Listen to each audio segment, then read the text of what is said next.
నమస్తే welcome to I news. Pakistan రాజకీయాల్లో మరోసారి ఉద్రిక్తత పరిస్థితి నెలకొంది.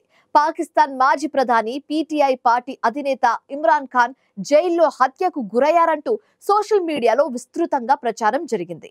ఈ పుకార్లతో ఆయన అభిమానులు, పార్టీ కార్యకర్తలు తీవ్ర ఆందోళనకు దిగారు. ప్రస్తుతం రావల్పిండిలోని అడియాలా జైల్లో శిక్ష అనుభవిస్తున్న ఇమ్రాన్ ఖాన్ ఆరోగ్య పరిస్థితిపై నెలకొన్న అనుమానాలు, ఆందోళనలు ఏంటి? జైలు అధికారులు ఈ పుకార్లపై ఎలా స్పందించారు? ఇమ్రాన్ ఖాన్ కు అందుతున్న వసతులు ఎలా ఉన్నాయి?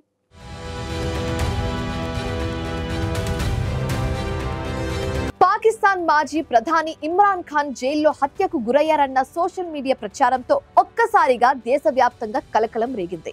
ఈ వార్తలతో ఆగ్రహించిన ఆయన అభిమానులు, పీటీఐ కార్యకర్తలు పెద్దెత్తున రోడ్ల మీదకు వచ్చి రావల్పిండి జైలు దగ్గర నిరసనలకు చేపట్టారు. ఇమ్రాన్ ఖాన్ కుటుంబ సభ్యులు సైతం తీవ్ర ఆందోళన వ్యక్తం చేస్తూ తనకు ఆయనను చూపించాలని జైలు అధికారులను డిమాండ్ చేశారు.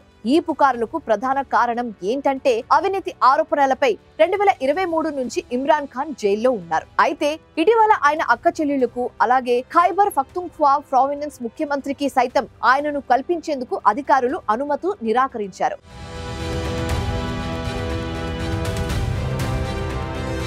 ఈ చర్యలు అనేక అనుమానాలను రేకెత్తించడంతో హత్య పుకార్లకు దారితీశాయి.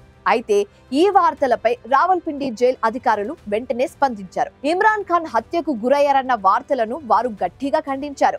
ఇమ్రాన్ ఖాన్ ప్రస్తుతం ఆరోగ్యంగానే ఉన్నారని, ఆయనకు మంచి ఆహారం అందిస్తున్నట్లుగా తెలిపారు. దీనికి బలం చేకూరుస్తూ పాకిస్తాన్ రక్షణ మంత్రి ఖవాజా ఆసిఫ్ సైతం ఒక ప్రకటన చేశారు. ఇమ్రాన్ ఖాన్ కు జైల్లో 5 స్టార్ హోటల్లో కంటే మెరుగైన ఆహారం అందుతుందని, ఆయన ఆరోగ్యంగానే ఉన్నారని స్పష్టం చేశారు. కుటుంబ సభ్యులు డిమాండ్ నేపథ్యంలో జైలు అధికారులు కీలక నిర్ణయం తీసుకున్నారు. ఇమ్రాన్ ఖాన్ ను కలిసేందుకు ఆయన సోదరిమణులు డిసెంబర్ 2వ తేదీన అనుమతి ఇస్తున్నట్లు ప్రకటించారు.